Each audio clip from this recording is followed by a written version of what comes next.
Selamat sore teman-teman. Kenapa sore? Karena sore adalah waktu yang menyenangkan untuk bermain sepak bola.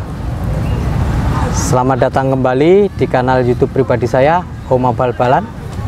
Dan di episode kali ini kita akan ngobrol-ngobrol dengan Jackson FT Ago. Kita bicara soal perjalanan Jackson di sepak bola Indonesia dan juga pandangan dia tentang sepak bola Indonesia. Selamat sore Jackson. Selamat sore Mir. Apa kabarnya ini? Ya puji Tuhan baik, sehat. Oh siap. Jack, ini kita sebelum ngomong perjalanan karir Jackson di Indonesia ya. Ini harus saya tanya dulu ini. Ini rahasia yang belum pernah terungkapkan. Jackson ini nyaris menjadi tentara. Begitu Jack ceritanya Jack? Bukan nyaris ya, sebenarnya jadi tentara selama 1 tahun. Karena di Brazil kita punya wajib militer. Di sana kita punya wajib militer. Biasanya kalau kita bermain bola, biasanya ada surat dispensasi. Tapi waktu itu saya sudah daftar karena memang kewajiban kita terdaftar semua. Tapi surat saya, dispensasi saya terlambat masuk. Akhirnya sudah terpilih sehingga saya vakum bermain bola 1 tahun. 1 tahun di Brazil tahun 82 saya vakum. Setelah itu baru saya bisa kembali lagi bermain bola lagi. Bukan tahun 82, tahun 88. Umurnya sudah mau 20, 19 tahun saya di sana. 1 tahun ya kita sebenarnya sedih karena waktu itu kita punya masa bagus. Saya sempat masuk tim Brazil junior ya? Yang untuk seleksi kita mau main macam Piala Amerika yang kita punya di sana. Setelah keluar dari wajib militer itu ya kesempatan saya sudah nggak ada lagi karena waktu itu lahirnya pemain di Brazil itu begitu cepat ya, begitu banyak sehingga nggak pernah ada lagi kesempatan untuk bermain di timnas lagi. Makanya itu sempat dari wajib militer mau lanjut ke jadi tentara itu? Ya sebenarnya waktu itu saya sempat mau ikut ujian ya, tapi ya waktu itu tidak bisa masuk. Akhirnya ya saya kembali ke dunia sipil ya, kita bilang dunia sipil di Brazil, kembali ke dunia sipil lagi. Terus sempat kerja 2 kali, saya kerja di pabrik di sana sampai ada tahun 90 saya dapat undangan untuk ikut seleksi di klub liga amatir sebenarnya. Klub liga amatir yang mau menjadi profesional di Rio de Janeiro itu jadi Liga 3. Sempat datang ke sana, datang sekali aja tes, cetak gol 3 atau 4 waktu itu langsung lolos. Main satu kompetisi penuh, separuh kompetisi penuh. Bagus, terus begitu mau lanjut tahun 91 saya dapat undangan dari salah satu bintang Piala Dunia tahun 50, Jair da Rosa Pinto. Dia pernah lihat saya bermain. Dia ajak saya ke salah satu klub yang waktu itu main di Liga 2. Terus di sana kita juara 2, lolos ke Liga 1, terus Botafogo. Akhirnya karir saya puji Tuhan melejit lagi. Saya masuk dunia sepak bola kembali lagi. Itu. Tapi hampir habis, hampir masuk wajib militer jadi tentara. Ya, Angkatan Laut waktu itu. Oh, Angkatan Laut. Angkatan Laut. Siap. Habis itu baru ke Indonesia. Yang saya baca kan itu kecelakaan. Jackson apa ya istilahnya, kado Natal di kaos kaki. Iya, itu sebenarnya begini ceritanya. Kita punya agen waktu itu, saya, Carlos da Costa, ada Hamilton, ada beberapa pemain. Kita dulu bermain di berbagai klub di sana, di Liga 1 di sana di Brazil. Terus kita punya agen, dia punya sebuah proyek. Ya seperti kadang ada di sini dulu Madura, ya Pelita Jaya jadi ke Madura, ada proyek begitu. Terus agennya tanya kepada kita, kira-kira bagaimana saya bawa kalian ke klub ini, misinya kita lolos ke Liga Utama. Kalau kalian mampu bawa tim ini ke Liga Utama itu, saya bawa kalian ke luar negeri. Itu kesepakatan kita begitu. Akhirnya kita masuk di sana. Saya, da Costa, Carlos, Hamilton, kita main satu klub. Kita sukses bawa tim itu. Terus begitu selesai, dia bilang mau ajak kita bermain di Malaysia. Malaysia ya? Ya, berangkat dari Brazil, tujuannya sebenarnya Malaysia di otak kita. Ternyata rencana mereka berbeda. Kita perjalanan, kita waktu itu dari Zurich kita pakai Swiss Air, kita Rio, São Paulo, Zurich Singapura, baru Jakarta. Begitu kita tiba di Singapura, kita ketemu seorang agen lagi, seorang agen dari Rumania, Angel Leonita. Baru di situ di Singapura, dia sampaikan kepada kita bahwa tujuan akhir kita bukan Malaysia, tapi Indonesia. Kita waktu itu 7 orang. Begitu dia sampaikan itu kepada kita, kita sudah nggak enak. Tapi karena sudah terlanjur kirim bagasi sampai Jakarta, akhirnya kita ikut sampai Jakarta.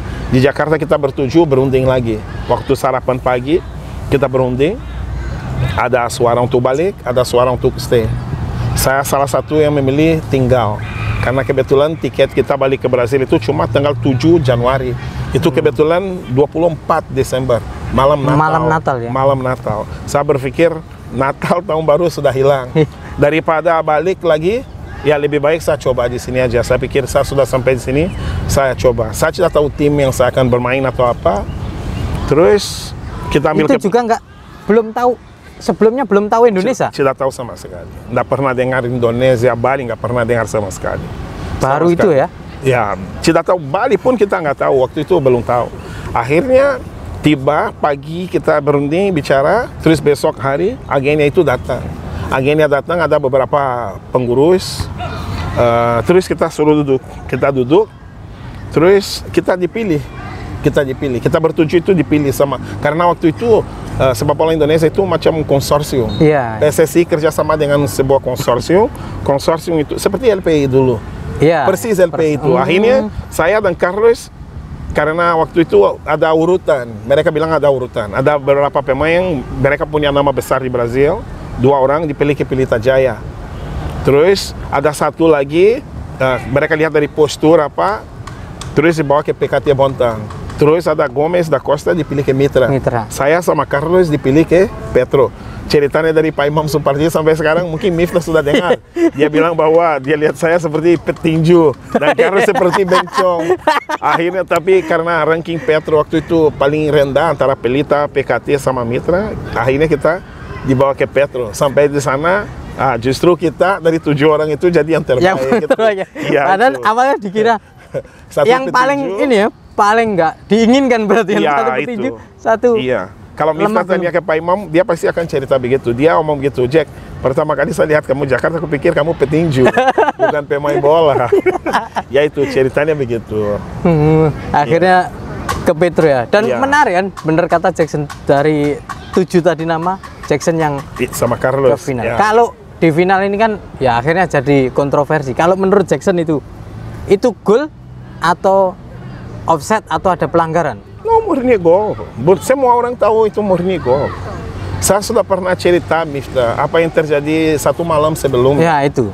Itu fakta. Saya saksi hidup. Untuk apa saya akan bicara itu tidak benar? Tidak masalah, Persib Bandung juara. Kita semua tahu Persib Bandung juara. Tapi mereka mau bilang benar atau tidak, saya tahu apa yang saya mengalami. Malam sebelumnya saya, Carlos, Daryl sendiri. Kita bertiga. Kita dipanggil oleh seorang pengurus Petro yang masih ada, sampai saat ini masih ada. Saya tidak perlu sebut nama dia. Kita dipanggil, terus kita disuruh apapun yang terjadi dalam pertandingan besok, kalian jangan protes wasit, kalian cuma fokus main aja, tenang saja, terima saja. Kalau Miftah melihat, kita tidak protes gol itu, kita cuma sekedar tapi langsung main. Itu perintah yang kita dapat. Dan waktu itu pengurus itu bilang kita minta izin, kita tidak akan nonton partai final itu, kita akan balik karena ya kita nggak mau nonton itu. Dan kita dikasih amplop dengan bonus. Sebelum pertandingan kita sudah dapat amplop dengan bonus $1.000 waktu itu. Karena bonus sudah kita tahu yang juara Persib maka pulang ya. Ada cerita lain lagi, katanya mereka disodorkan tawaran. Kalau mereka mau juara sekian, kalau seperti itu. Akhirnya mereka tidak mau. Akhirnya mereka memilih pulang. Itu ceritanya. Itu di hadapan saya. Kamu mau tarik Alkitab saya, yang saya percaya, tangan apapun, itu fakta. Itu fakta yang saya mengalami. Benar atau tidak, tergantung orang mau percaya atau tidak. Tapi itu yang saya mengalami di mata saya pada tahun pertama saya di Indonesia. Kapten ikut nggak waktu itu? Nggak, cuma kita 3 orang asing saja. Cuma kita bertiga orang asing. Karena kebetulan pengurus itu dekat dengan kita bertiga. Selama kita di Petro, kita punya kesulitan dari aspek makanan, akomodasi atau apa, pengurus itu yang diberi membantu, tugas. Dia diberi tugas oleh perusahaan Petro untuk urus kita orang asing, karena kebetulan beliau bahasa Inggris bagus, relasi dengan orang asing juga bagus, akhirnya beliau menangani kita. Itu fakta, Miko.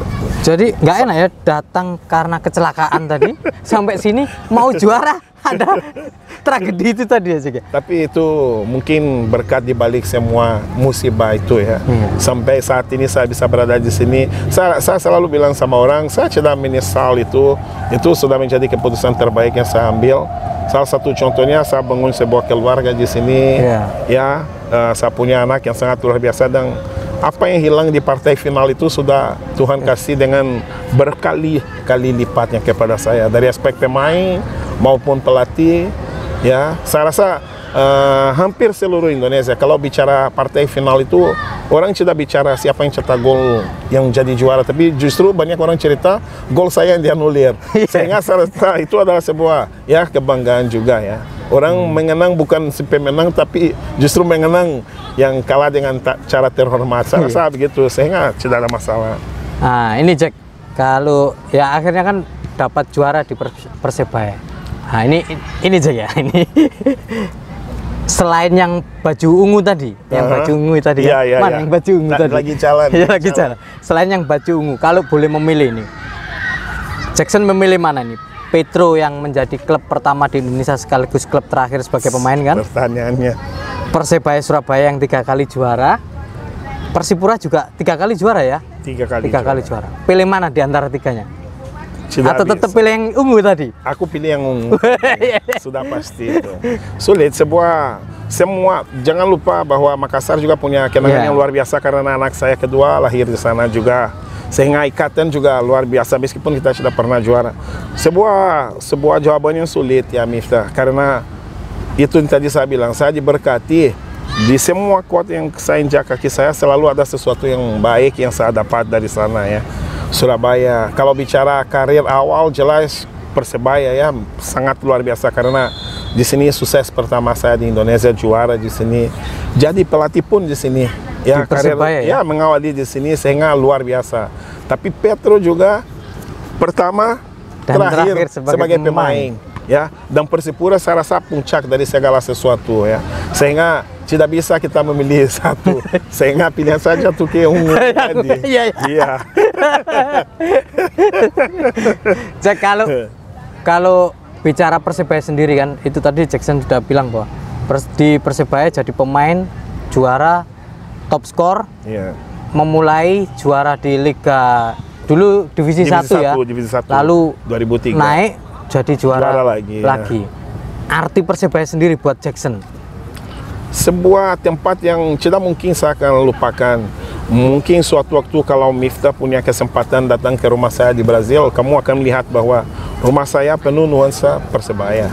Karena itu adalah masa yang saya bermain, sehingga banyak figuranya, baju, banyak hal yang ada di sana. Ya, banyak hal yang ada di sana. Di rumah ibu, di rumah istri saya yang pertama dulu juga, keluarga saya juga banyak yang baju Persebaya, sehingga makna sangat luar biasa besar. Dan kebetulan saya tinggal di kota ini juga ya, sehingga saya merasa saya juga arek Surabaya juga sama dengan teman-teman yang lain. Dan yang lebih penting lagi, warga kehormatan.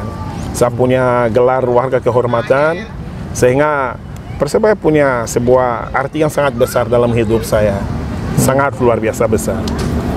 Ajek, kalau bilang Persipura tadi puncak segalanya, yang menarik itu kan, ya mohon maaf ini buat teman-teman yang di Persipura.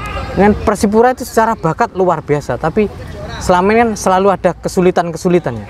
Apa yang dilakukan Jackson sehingga bisa 3 kali juara nih?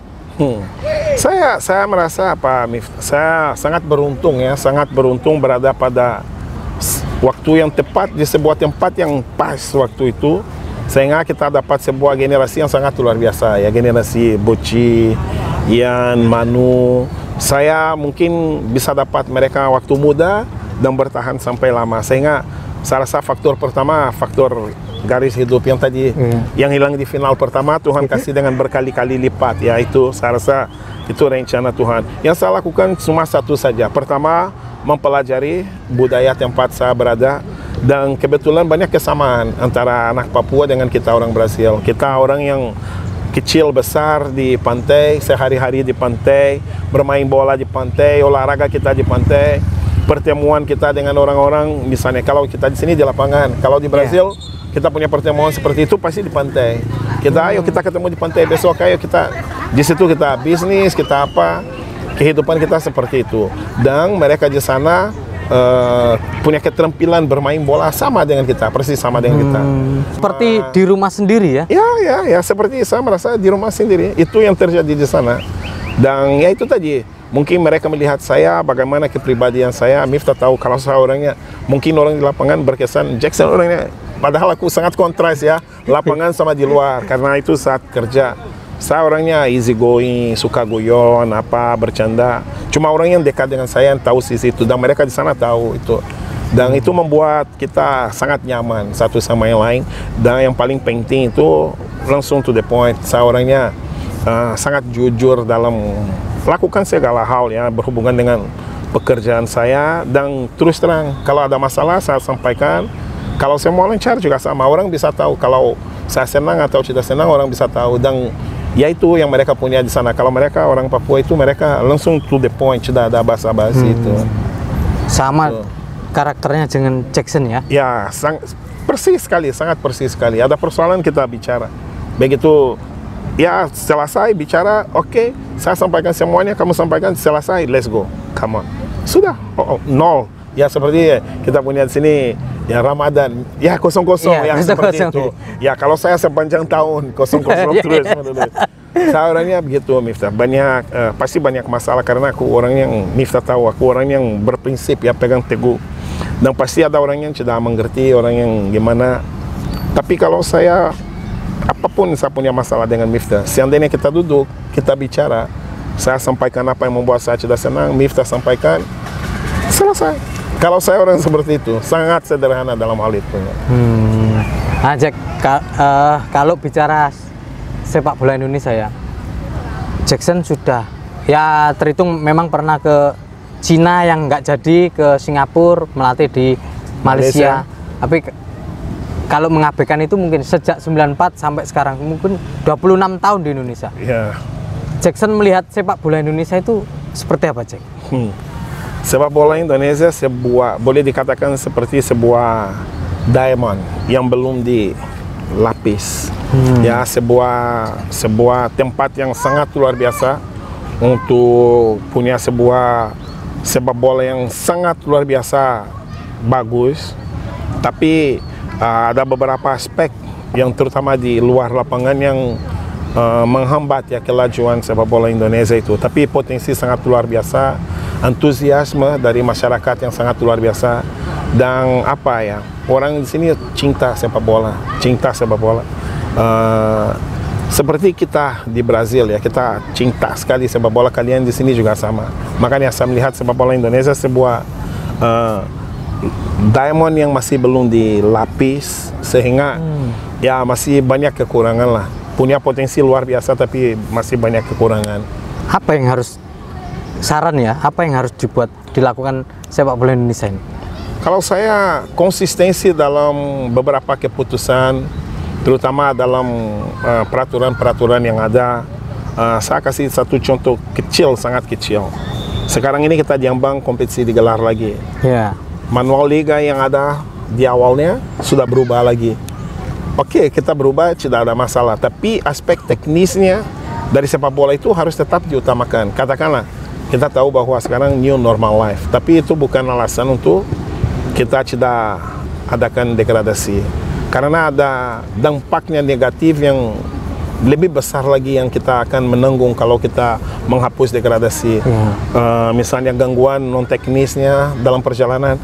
Saya memperhitungkan begini, kalau kita mau sebuah kompetisi tanpa degradasi, berapa klub yang punya kepentingan dalam kompetisi itu? Paling 3, maksimal 4. Maksimal 4. Padahal peserta kita 18. Kira-kira yang 14 klub itu berjuang untuk apa? Ya, saya rasa itu yang kita harus berpikir. Makanya makna dari tidak ada degradasi itu menurut saya sangat buruk sekali. Karena tidak mungkin 18 klub itu akan dari awal sampai akhir berjuang untuk menjadi juara. Ya, yang mungkin mau berjuang untuk jadi juara, oke. Tapi yang 14 lain, ya kita kalau hitung berapa klub, kita semua bisa tahu berapa klub yang bisa berjuang untuk menjadi juara. Sehingga saya rasa itu adalah sesuatu yang sangat negatif. Konsistensi dalam hal itu, dalam menjaga peraturan dan apa ya, yang fair play. Ya, lambang fair play yang FIFA pegang teguh itu kadang di sini kita begitu gampang melanggar. Itu yang saya menilai. Berarti sepak bola Indonesia ini konsisten dalam inkonsistennya. Ya, seperti itu. Ya, dulu tahun 2017, tahun pertama saya di Barito, kita Barito punya 15 pemain U23. Ya. 15 pemain U23 dan ada peraturan U23. Kita waktu itu punya perhitungan, kalau peraturan itu berjalan sampai akhirnya, kita bisa mungkin masuk KFC. Sangat bisa sekali, karena dari 15 orang itu kita punya 11 yang pemain inti. Tiba-tiba berhenti lagi ya? Berhenti di tengah jalan berhenti. Akhirnya Bali United kontrak Lili Pali, Irfan Bakdim, beberapa pemain luar negeri. Di situ kekuatan Bali baru berubah.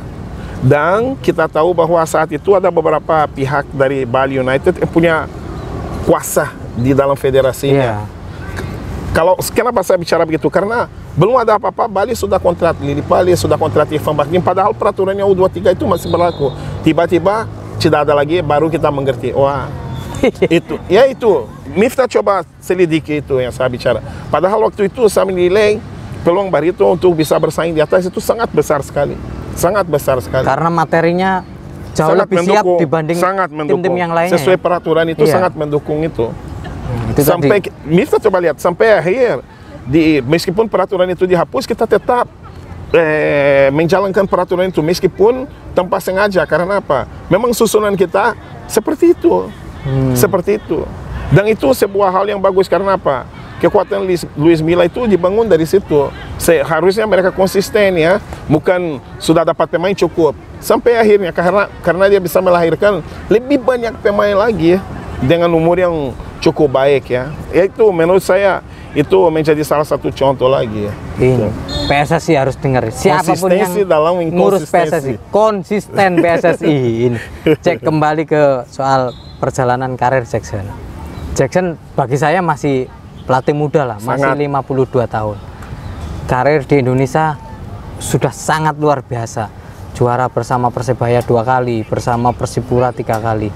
Artinya mimpi Jackson setelah ini apa? Apakah Jackson nggak ingin melatih klub? Apakah nggak ingin melatih klub di luar negeri atau melatih tim nasional? Bukan hanya tim nasional Indonesia, ya, tim nasional negara yang lainnya. Kalau saya sangat realistis ya dalam melakukan sebuah perencanaan hidup. Kalau saya ambisi terbesar jelas, saya melatih di negara lain yang sepak bola mungkin bisa menguji kemampuan saya lebih. Itu satu. Terus yang kedua, saya mau membangun sebuah akademi, terutama di Surabaya ini. Saya merasa saya punya kemampuan sangat baik sebagai pelatih untuk bisa membantu anak-anak untuk menjadi lebih baik ya. Aku punya pengalaman 2 tahun dengan anak-anak Danon. Terus saya merasa saya punya kemampuan untuk bisa membantu anak-anak itu. Itu 2. Selain itu tidak ada misalnya mau pelatih timnas sana sini atau apa. Puji Tuhan saya sudah dapat kesempatan menjadi pelatih timnas Indonesia. Buat saya pengalaman itu sangat cukup ya, sangat cukup. Sehingga saya tidak punya ambisi lagi untuk menjadi pelatih di sana. Tapi ambisi untuk membangun sebuah akademi yang berkualitas, saya punya itu, keinginan itu. Sangat besar. Mimpinya di situ malah ya? Sangat besar, itu sangat besar sekali. Itu keinginan terbesar saya. Mungkin saat ini lebih besar daripada melatih di negara lain. Itu. Cuma saya mau waktu saya stop. Karena saya mau tiap hari berada di posisi begini. Di luar lapangan saya ya? Melatih mereka. Bukan saya cuma kasih nama, terus ya memantau dari jauh. Nah, aku mau dari dekat, aku mau turun tangan langsung. Karena saya rasa saya bisa berkontribusi sangat besar terhadap anak-anak Indonesia dalam hal itu. Kenapa pilihannya Indonesia? Karena seperti tadi kita bilang, aku umur 52 tahun. 52 tahun. 26 tahun di Indonesia, 26 tahun di Brazil. Dan karir sepak bola saya boleh dikatakan saya membangun di sini, akarnya ada di sini di Indonesia. Dan saya rasa lahannya begitu banyak untuk saya bekerja dalam hal itu. Dan seperti saya sampaikan tadi, warga kehormatan, saya merasa saya sama Indonesia dengan Miftah. Mungkin Miftah, misalnya Miftah umur berapa sekarang? Hampir 39. Hampir 39. Berapa tahun Miftah kontribusi pajak Indonesia? Berapa tahun? Kira-kira? Harusnya sejak tahun berapa? Coba. Bikin SIM sejak SMA. Coba berapa tahun? Berapa tahun ya? Mungkin 20? Mungkin segitu. Mungkin 20. Kalau saya 26 tahun bayar pajak di negara ini. Iya. Sehingga saya lebih Indonesia dari kamu. Aku bayar pajaknya sebagai dari bentuk gaji, dari mobil, dari rumah, semuanya. Sehingga saya merasa saya sama Indonesia dengan Miftah. Ngerti maksud saya? Iya. Perhitungan saya seperti itu. Sehingga saya rasa meskipun paspor saya Brazil, saya punya bagian yang sangat besar dalam diriku yang Indonesia juga, sama dengan mungkin yaitu Miftah tadi, berdasarkan ya itu perpajakan di Indonesia. Ini saya jadi ingat kata-katanya Jackson terakhir mungkin sekitar 2-3 bulan yang lalu ya, kita telepon, Jackson bilang saya sekarang lebih Indonesia daripada Brasil. Betul. Ya sejak ibu saya pergi, saya merasa ya mungkin kalau saya harus pilih pergi ke Brasil atau tinggal di sini lebih lama, saya pasti pilih Indonesia. Pasti itu, karena ya itu dulu ada orang di sana yang kita ya menunggu kita punya kewajiban untuk datang ke sana. Tapi setelah nggak ada ya prioritas istri dan anak. Ini menarik ini.